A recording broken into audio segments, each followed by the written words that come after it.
Well, the season opener for RWBY came out recently, and you know what that means. No, I'm going to start working on the next RWBY review. But before that, I'm going to talk about production diaries for some reason. For those of you who don't know, over the summer, Rooster Teeth posted some videos going behind the scenes of RWBY, and I can't tell you how much I love these things. Even for a show that I don't like. The problem with these videos is that they pretty much prove my points. Whether this is because of a lack of knowledge or sheer arrogance, and I would like to elaborate on that a little bit more. I'm super jazzed about Volume 2 because we have all the character, we have character introductions out of the way, we've kind of set the stage, and now we get to really hit the ground running. Now I know I harped on this a million times already, but they keep saying this and it's quite stupid. You have already established your characters and had 3 separate character arcs. Talking with fans, they use this a lot, and I have to ask them, did you even watch the show? Because I did, and only the first half of Season 1 had character establishment in it, and I proved that it wasn't done well. Now, fanboys making that argument, I get.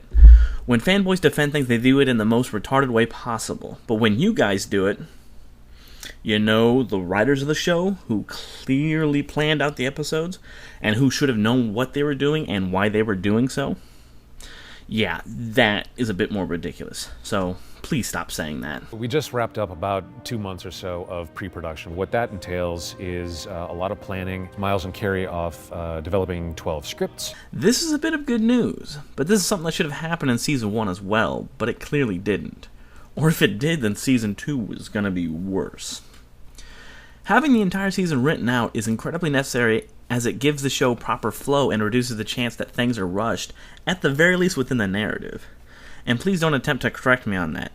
Anyone with the slightest background in any field revolving around the visual medium would easily be able to tell that nearly every aspect of the series is rushed, and not just by a little bit. So if what they just said is true, Season 2 should be better than the first. But I'll wait to retract my statements. Fans especially find that RWBY is just something that is very different. It has a very unique spark to it that's very hard to describe. Okay, this is a minor point, but potshots are always fun, even if it's a bit immature. This is the definition of unique, and this is a video I made of a statement made about the originality of RWBY. Enjoy. You know, so the good thing about us using Poser to actually board the shots is that when we're done, the animators actually have a template to work from. They essentially have a layout file. It can help their process because they can just start right here on the shot and just animate the characters themselves and not have to worry about where does RWBY go, where does Weiss go, you know? So that kind of speeds the process along.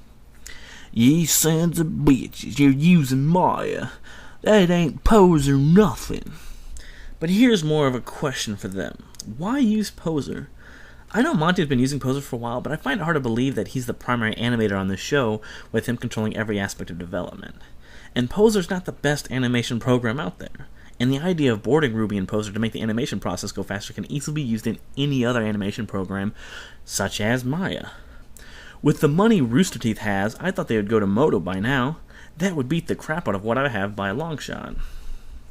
RWBY hits a very unique note where it's an anime-esque show where everything's done in 3D.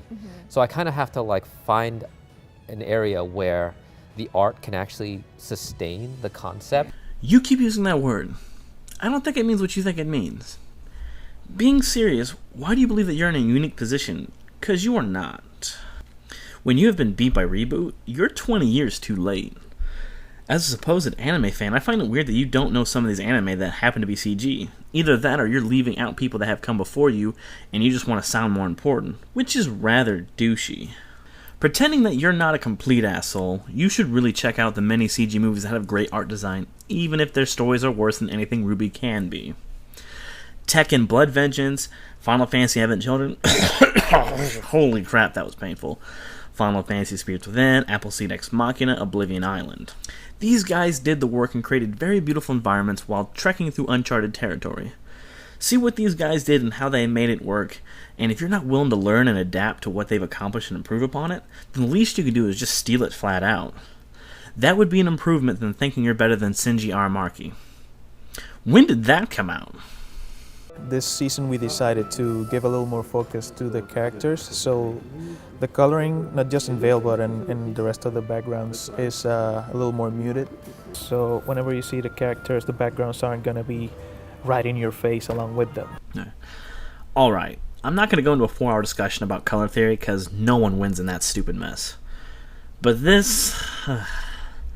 I don't think you understand why you changed the colors, and trust me, you wouldn't be the first. League of Legends is doing this, but also for somewhat misguided reasons. They have stated that it's to create color hierarchy, which makes sense until you remember that every character has about 7 skins and can drastically alter such a hierarchy, and the brighter colors don't interfere with the gameplay, and in order to create proper color hierarchy, they would have to rework every champion and every skin in order to fix it, and that would be retarded. Now, personally, I believe RWBY was better with the bright colors, and I really believe that your choice of colors was one of the few positives of the show. By going through with the Call of Duty idea design, you were doing 2 things. 1, you were putting more emphasis on the characters, which you stated was the purpose. But it makes it easier to spot animation errors, which there were a lot of them. A lot of them. And 2, makes your series and setting much more dull and muddy, which will hinder the quality of the show. Now, you can do a softer color palette if you want, but from what I've seen from the Diaries so far, your color choices and color harmony is not the best. That Okami poster on the wall. Who do you think you are, Monty? If we have a big acting scene where you need to convey emotion, like sometimes putting on the suit and acting it out is a lot quicker for getting the message across. Motion capture especially helps with the human side of things. And this is the key point I wanted to make when talking about these diaries. And this is probably the biggest fault of the animation. The motion capture is not used to animate the show. It's used to animate the crap that they're not interested to put the time into. Which is why the show has such terrible animation. And of course, Monty talking about how it adds the human element to it is just a lie and an excuse. Motion capture is the same as rotoscoping. It's not inherently bad, but it's most certainly never better than the traditional animation at its best. It's normally used to get a certain look or feel across when there's still a lot of effort to put into it to make everything fit together. Literally the same with motion capture. Yeah, you can get a specific movement done quickly, but if you don't put the hours necessary to make sure everything lines up perfectly, you have the problems that show up in RWBY. With 3D, like, people tend to clean up the animation more and make it more slow and fluid, but it's a lot more comparable to fighting games where you're mashing buttons. There's a lot of combos and stuff going across. So. No. What it happens to be is unprofessionalism and laziness. You need to understand if you have never animated in a 3D program that yes, it does fill out a lot of the in-betweens for you, but if you want good animation, you still need to do a lot of the keyframes and many of the in-betweens yourself. You still have to put a lot of work into it, and if you want it to look good.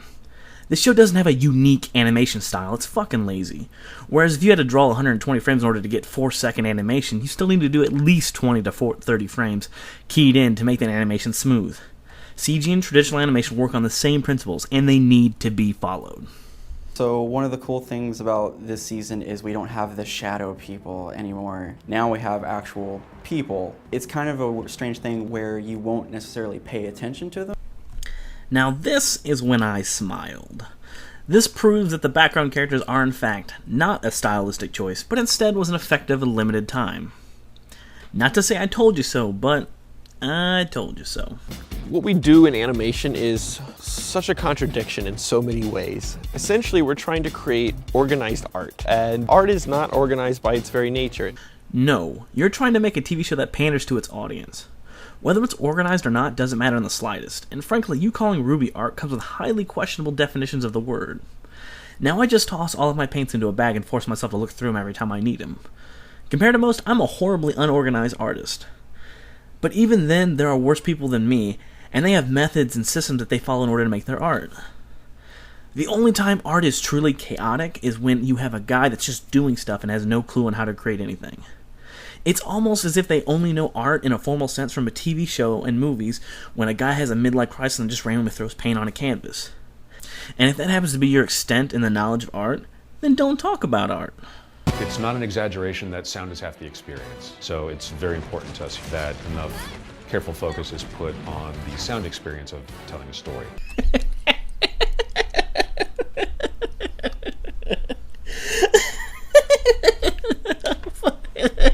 So much fun. I'm so sorry.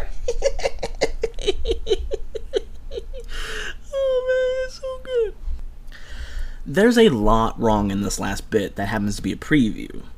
A lot wrong. But let's settle on the most important one. There's a continuity error in the preview that I'm pretty sure is still in the series. Before it even started, there is a dramatic flaw with the second season. What? And if you want an explanation on that, you're going to have to wait until the official review. I bet I'm going to have plenty of time to explain it there. And I'm done. Finally, that's over. Let's move on, shall we? Let's go and make the review now. Thank you guys for watching, and I hope you come back for the RWBY review. I know I was a bit harsh with the audiences. I'm going to try to avoid that. Not because I wasn't correct, not because I wasn't...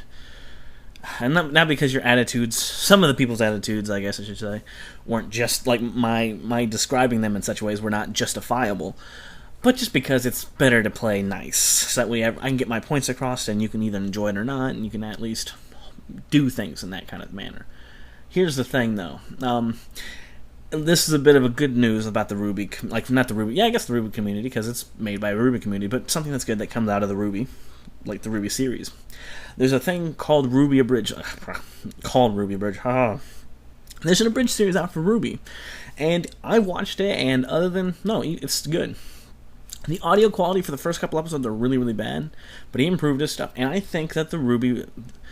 It's not the best abridged series I've seen by far, but it's actually incredibly good for what it is. And I think it's incredibly funny. And I think you ought to check it out. There should be a link in the description, or at least something, like maybe even an annotation you can hit.